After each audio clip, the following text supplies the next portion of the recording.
श्रीन्वनाथ भक्तिसार अध्याय 2। शंकर व दत्तात्रेय वनात निघाले व वनशोभा पाहत पाहत ते भागीरथीच्या तीराने जात होते। तो त्यांची नजर मच्छिंद्रनाथाकडे गेली। त्याची स्थिती पाहून या कलीमध्ये दृढनिश्चयाने कडकडीत तप करण्याच्या त्याच्या वृत्ताबद्दल त्यांना विस्मय वाटला। मग आपण तेथे एक ठिकाणी उभे राहून शंकराने दत्तात्रेयास मच्छिंद्रनाथाकडे विचारपूस करण्यासाठी पाठविले। मग दत्तात्रेय मच्छिंद्राजवळ जाऊन उभा राहिला व कोणत्या इच्छेस्तव आपण येथे तप करीत आहात वगैरे खुलासा विचारू लागला। तेव्हा मच्छिंद्रनाथाने डोळे उघडून दत्तात्रेयाकडे पाहिले।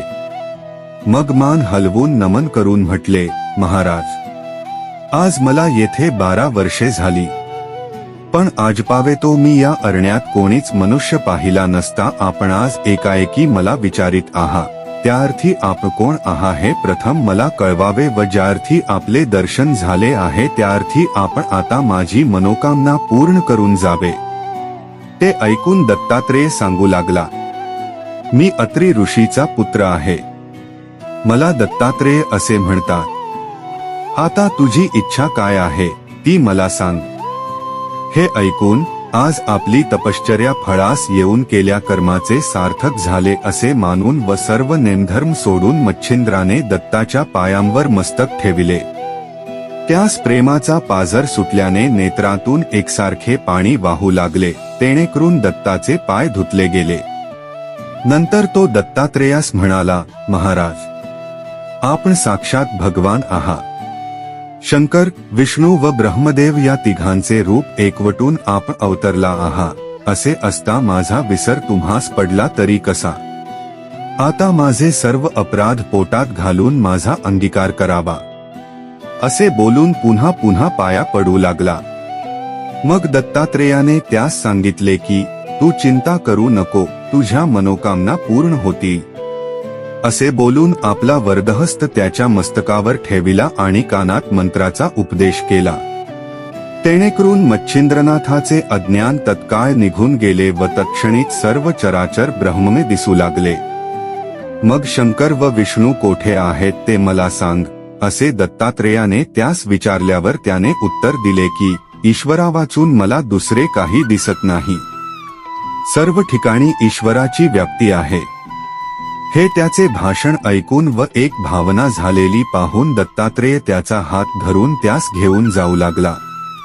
मग हा पूर्वीचा कविनारायण असे जाणून शंकराने मच्छिंद्रनाथास पोटाशी धरिले आणि त्याच्याकडून सकल सिद्धींचा अभ्यास करविण्याची दत्तात्रेयास सूचना केली। मग दत्तात्रेयाने त्यास सर्व विद्यांचा मंत्रोपदेश केला आणि कानफाड्यांचा संप्रदाय नाथ संप्रदाय निर्माण करून दत्तात्रेय व शंकर निघून गेले। मग मच्छिंद्रनाथही तीर्थयात्रा कराव्यास निघाला। मच्छिंद्रनाथ तीर्थयात्रा करीत करीत सप्तशृंगीस गेला। तेथे त्याने भक्तिपूर्वक अंबेचे दर्शन घेतले व स्तुती केली। त्या समयी साबरी विद्या आपणास पूर्ण अवगत होऊन त्यावर कविता करावी असे त्याच्या मनात येऊन गेले।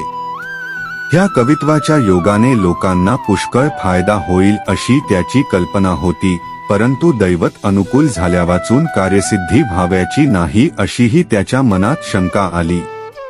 मग त्याने अंबेसन्निध 7 दिवसपर्यंत अनुष्ठान केले। तेव्हा अंबा प्रसन्न झाली व कोणता हेतू मनात धरून तू हे अनुष्ठान करीत आहेस ते मला सांग, म्हणून म्हणाली।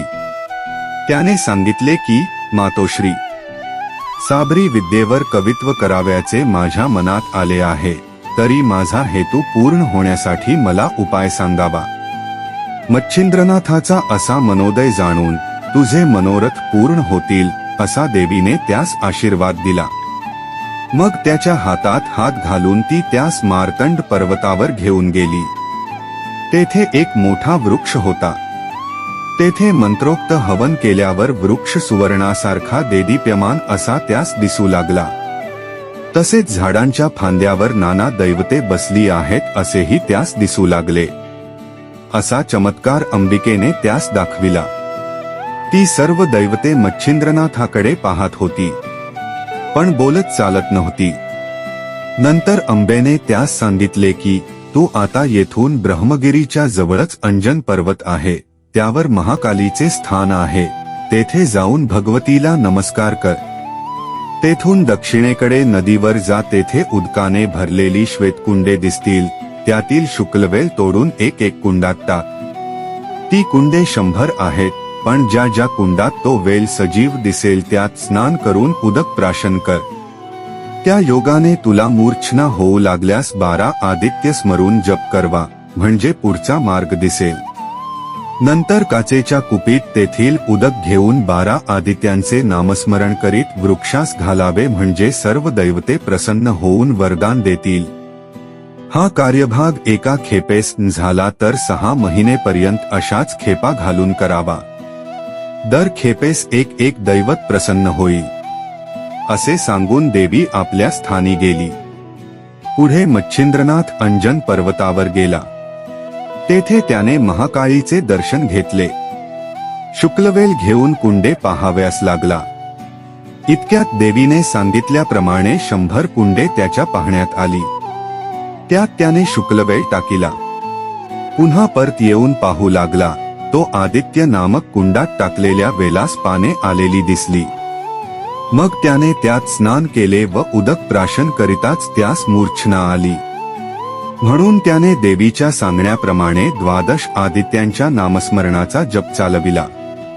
इतक्यात सूर्याने त्याजवळ जाऊन कृपादृष्टीने पाहून त्यास सावध केले आणि मस्तकावर हात ठेवून तुझे सकल मनोरथ पूर्ण होतील म्हणून वर दिला. सूर्याने वरदान दिल्यानंतर मच्छिंद्रनाथ काचेची कुपी पाण्याने भरून घेऊन मार्तंड पर्वतावर गेला व त्या मोठ्या अश्वत्थ वृक्षाच्या पाया पडला. सूर्याचे स्मरण करून ते उदक घालताच तेथे सूर्य प्रसन्न झाला आणि काय हेतू आहे म्हणून विचारले. तेव्हा त्याने सांगितले की कविता करावी असे माझ्या मनात आहे, तर त्वा साह्यभूत होऊन मंत्रविद्या सफळ करावी. मग सूर्य त्याचे हेतू पूर्ण होण्यासाठी त्यास सर्वस्वी साह्यभूत झाला. याप्रमाणे मच्छिंद्रनाथाने 7 महिने येजा करून सारी दैवते प्रसन्न करून घेतली आणि साबरी विद्येचा एक स्वतंत्र ग्रंथ रचून तयार केला. मच्छिंद्रनाथ तीर्थयात्रा करीत फिरत असता बंगाल्यात चंद्रगिरी गावास गेला. तेथे सुराज म्हणून एक ब्राह्मण होता. त्याच गावात सर्वोपद्याय या नावाचा एक वसिष्ठ गोत्री गौड ब्राह्मण राहत असेल. तो मोठा कर्मठ होता. त्याच्या स्त्रीचे नाव सरस्वती. ती अति रूपवती असून सद्गुणी असे, पण पुत्रसंतती नसल्या कारणाने नेहमी दिलगीर असे. त्या घरी मच्छिंद्रनाथ भिक्षेकरिता गेला. त्याने अंगणात उभे राहून अल्क शब्द केला आणि भिक्षा मागितली. तेव्हा सरस्वती बाहेर आली. तिने त्यास आसनावर बसविले आणि भिक्षा घातली. नंतर आपली सर्व हकीकत सांगून संतती नसल्याने दिलगीर आहे असे त्यास सुचविले आणि काही उपाय असला तर सांगावा म्हणून विनंती करून ती त्याच्या पाया पडली. तेव्हा मच्छिंद्रनाथास तिची दया आली. मग त्याने सूर्यमंत्राने विभूती मंत्रून ते भस्म तिला दिले आणि सांगितले की हे भस्म रात्रीस निस्तेवेळी खाऊन नीज. हे नुसतेच भस्म आहे असे तू मनात आणू नको. हा साक्षात हरिनारायण जो नित्य उद्यास येतो तो होय. तो तुझ्या उदरी येईल. त्या तुझ्या मुलास मी स्वतः येऊन उपदेश करीन, तेणे करून तो जगात कीर्तिमान निघेल.